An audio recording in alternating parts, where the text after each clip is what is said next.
Today we're looking at Christ Church Streatham's organ, and we're going to go deep, deep inside. It wasn't at first in this church, it was in a congregational church down in Croydon, and then it was moved here in the 1980s, I think. I mean, how do you move something like that? With extraordinary, absolutely, with extraordinary delicacy. It was done with such detail that they didn't have to change anything about the instrument. It was just moved, nothing else. So they didn't have to change it or alter it or sort some of the mechanical issues that may have happened in transit. It was all as it was in that congregational church down in Croydon. But as you see when we get up there, it just about fits. I sit in front of the console, and I'm right by the end. When you look at those pipes, yeah, do you have an idea of what they mean? Can you go, oh look, there's the A? Or not at all. And in fact, actually, probably all the ones that we can see at the front there are fake.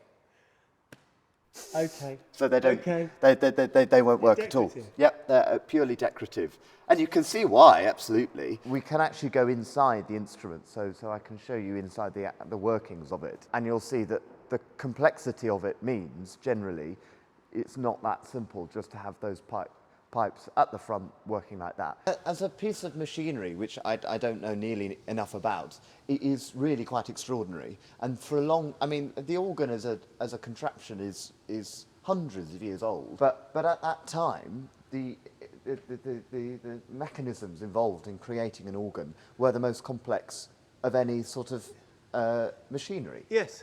And actually, on the most basic level, not much has changed. The biggest change is the blower, which you can hear whizzing away in the background, is now electric. Air is entering here at the bottom, Yes, from the bottom, I like believe. you blow a whistle. Exactly that. Yeah. So this here, here we go. That's the bellows there, and that will go up and down, yes. and you can see the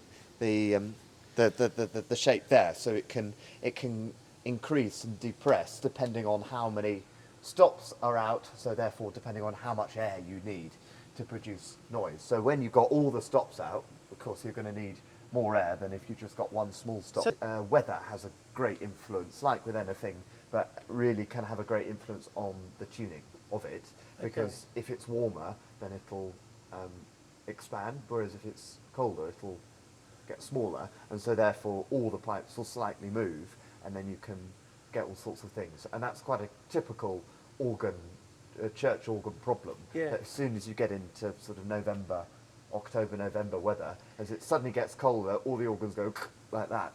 And so trying to keep it. And is there something that you can do about that as a player, or it's a all, maintenance thing? It's a maintenance like thing. You get the piano tuner in. Exactly, yeah, so they're organ tuners. And I've got a book next to the console where I can put anything in that I'd like him to look at.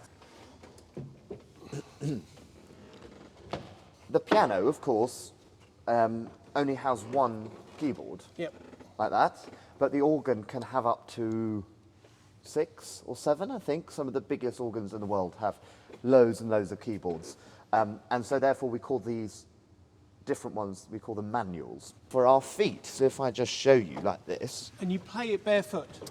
I do, yes.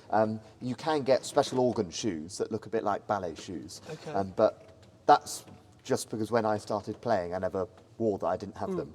I mean, not quite barefoot, it's socks. It has socks, yeah, because barefoot you might get stuck. Sticky, yeah. But you mustn't, or you shouldn't wear normal outdoor shoes, because the grit and everything that you get from those can wear away the wood of the pedals. So that's why I wear socks, and also because it makes it a lot easier to go.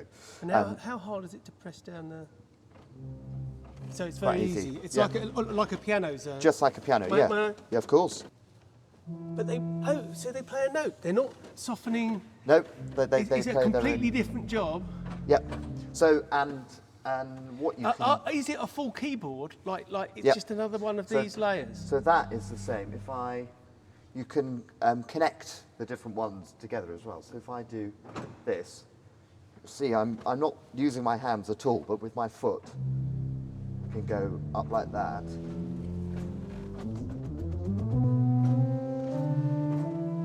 And it goes up that far. So just over half of the range of the full keys used with our feet. So why would you do that?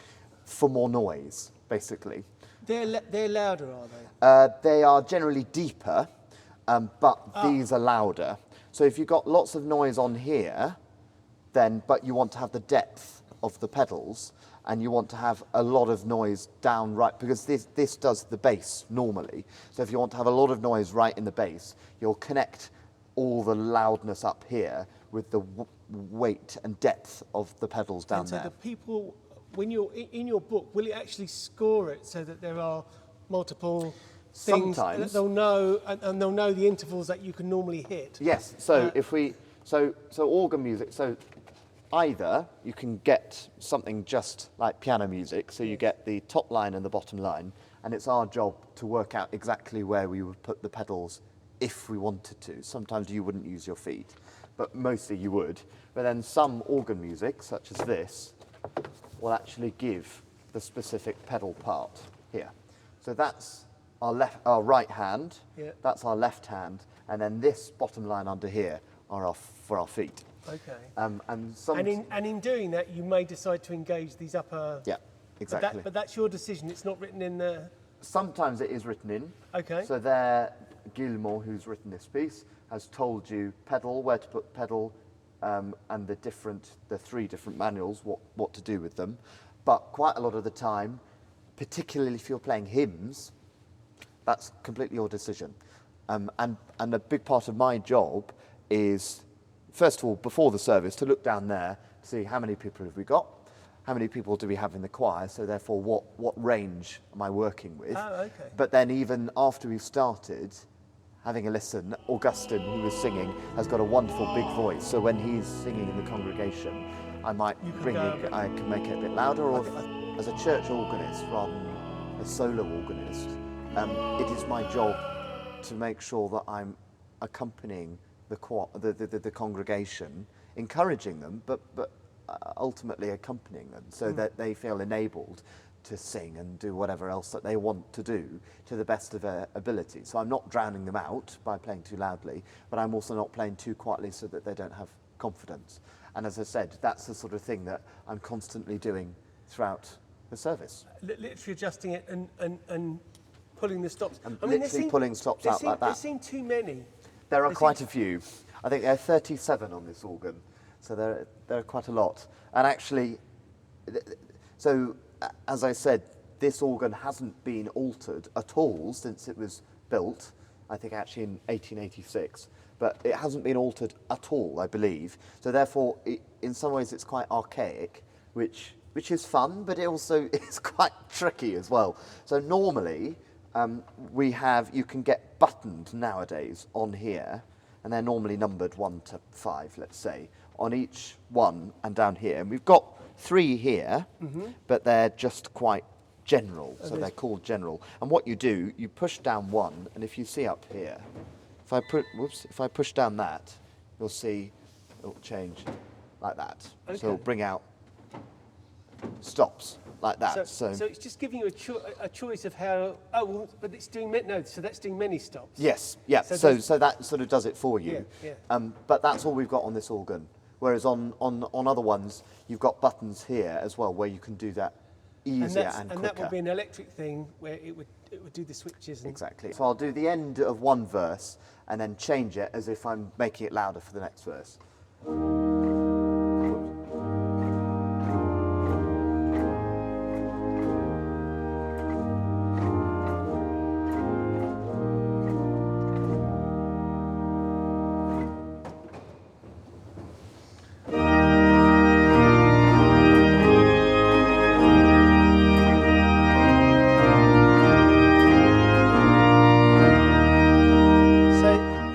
An effect I've heard many times. Yeah, and especially if you want to make it really loud. So if we made it really loud.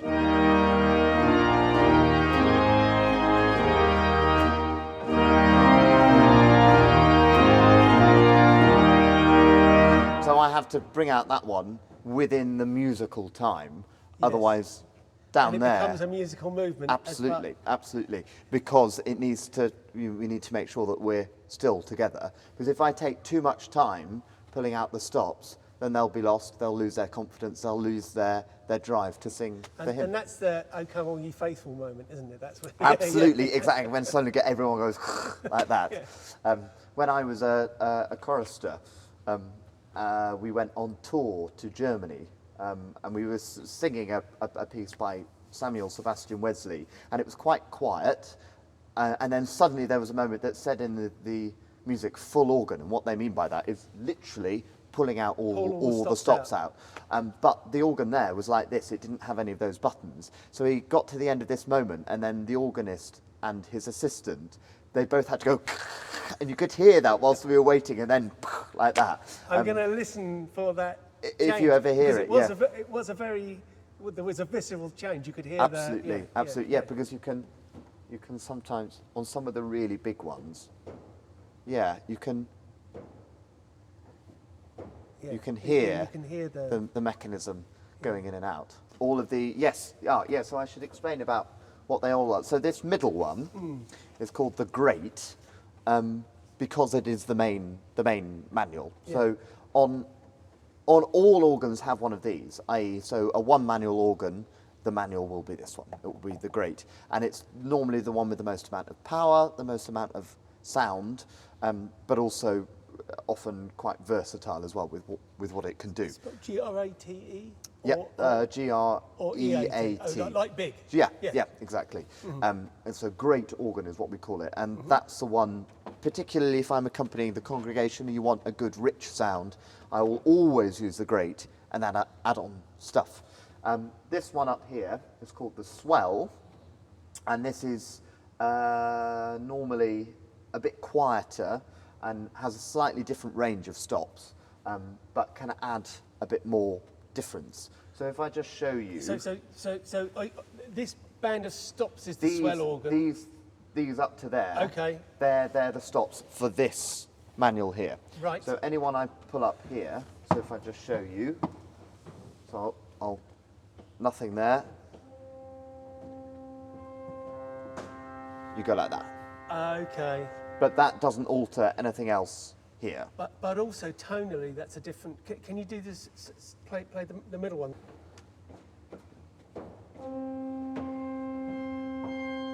So you've got that kind of more, I don't know how to describe it, a more oboe-y sound. Exactly. And it's more mellow sound. Indeed, and I believe it's normally slightly closer to where or the swell is always in a very specific area. All these stops are in a very specific part of the organ, normally sort of slightly a way off. So therefore they add a spatial difference as well as an aural difference, whereas the great normally are the ones sort of generally in the main body of the organ. So putting my physics hat on, yep.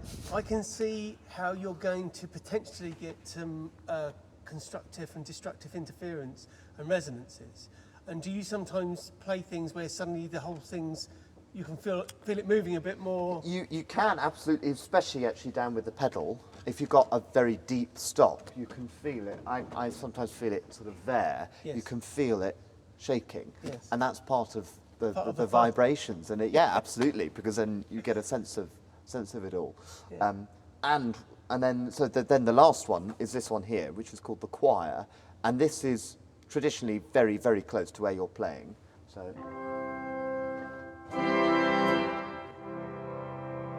I don't know how well you can tell, but the swell, the top one, feels quite a lot further away than this one. Oh, it does. And this is, especially on this organ, but I think generally it's a lot sweeter. But what you can do is you can join all of these together, which we call coupling. Yeah. So this is the last set of stops down at the bottom here, the couplers, and you can basically couple everything to itself and away again. So the most common one that I use is the swell to great one here. So that means all stops on there that I've pulled out there will now come when I play that. And you can see that here, like Yep. what we did with the pedals. So you can see those going, but without that.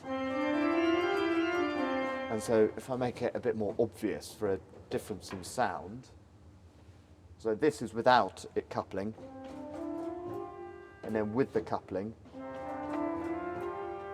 you're just getting more of a range. And if you've coupled this one to this one, Yep. and then you do the thing where you coupled this one to this one, Yep. that will mean it's playing all of them are Exactly. coupled. Yep. So And then you. so yeah, if you then do great to pedal like that, so all of this going down there. Hang on. So these ones, I guess, aren't called stops. They're called something else. I think we call them You call them stops as stops. well, Okay. but couplers particularly. They're That's couplers, because that's their job. So yeah, so if I open up the great to pedal one, we've now got everything from here going onto the pedal. So therefore, that should mean everything from there.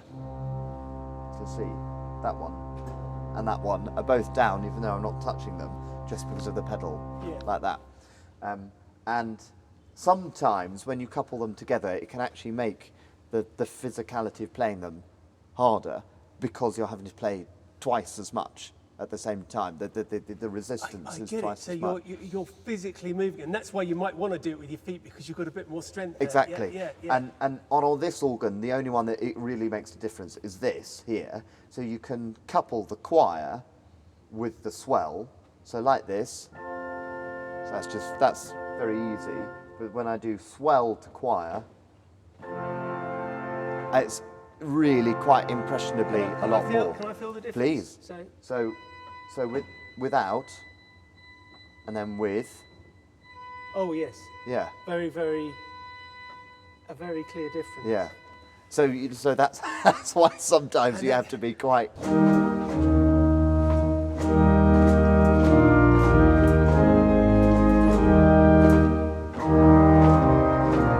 So that felt really quite different for me. Suddenly to go into something with so much more resistance, you're having to.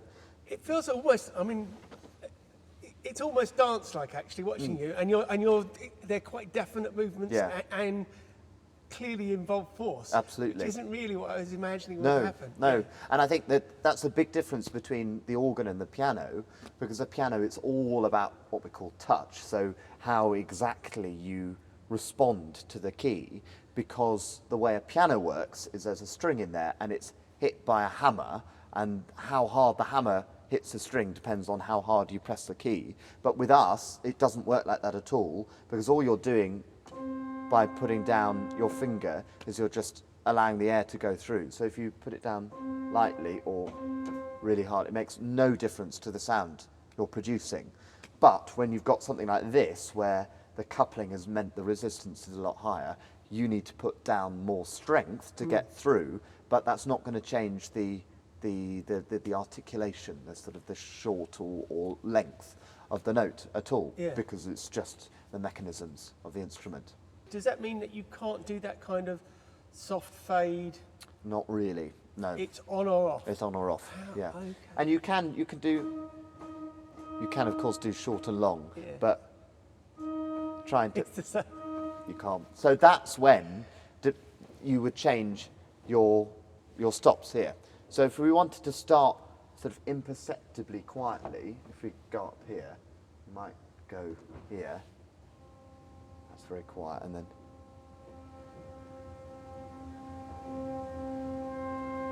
then that's how you build up. And that's bringing in. It's not just the same notes; it's overtones on the same note. Exactly. Yeah. And slightly different colours. Yes. With the swell, you can do a greater range of dynamic change. You can change how loud it is, because it's all in a box. You can therefore open the box or shut the box, and so of course that makes it louder and quieter.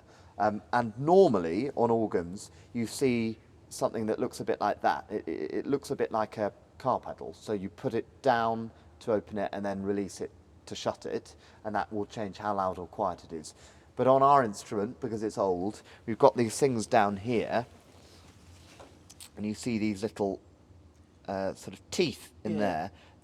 So at the moment that's fully open, which is how it should be when you're not using it. But if I go like that, then it becomes very quiet. So if you go like that, I love the simplicity of the gear as well.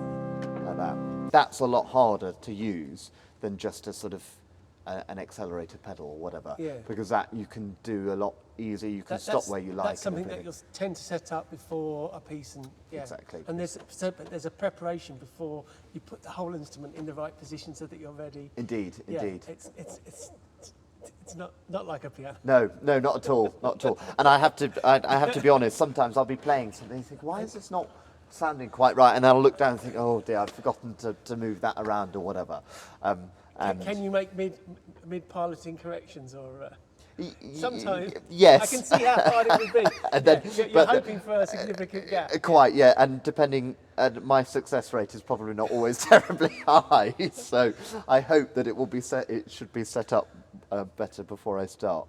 And you've got a rear view mirror. Yes, we've got our mirrors here, and which are great. So if you have a conductor down where the chairs are, where the choir is, but I use these particularly if I'm playing along and they are preparing the altar or bringing up the money for the offertory or something like that. I need to know what they're doing at the right time so that I know when to stop. One of the most important things I was ever taught as an organist is don't wait for the congregation.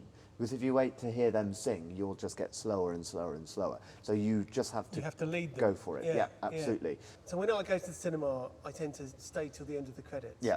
And when I'm in a church, I wait until the organ music has finished. Excellent. And then I leave. Yeah. That's what you want. That's what you want, right? Well, that's what I always like to do. That is also probably the only opportunity for the organist to perform as opposed just to accompany. Clapping at the end of a voluntary, that's also quite a dividing thing. Some churches or some situations have people clap at the end and sometimes they don't. And I think that's partly because it's this difference between worship and performance. There's a little chain there. Yes, here. This is all to do with the air pressure. If I just suddenly move it like that, it may... Oh! And then it comes down And again. you can see it come down. And it's also got car keys, I see. Down here, yes. So the keys to the organ. And that's what turns on the electric power. Yeah, Indeed, okay. yeah, again.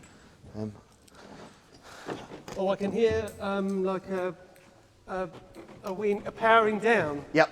Yes. So that's working in here. Here we go. So there aren't that many instruments where you can actually walk Get inside. Oh, so actually inside. You in there? Yeah, that's astonishing. So, and now I'll turn it on so you can hear the blower starting up. There we go.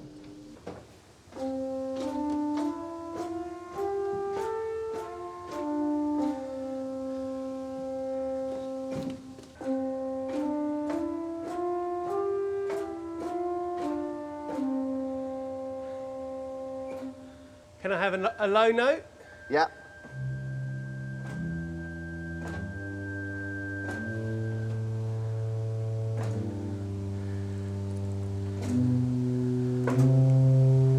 And then down here in the pedal. Oh, You really get a sense of the vibrations. it feels like the whole building's moving around It's me. amazing, isn't it? And then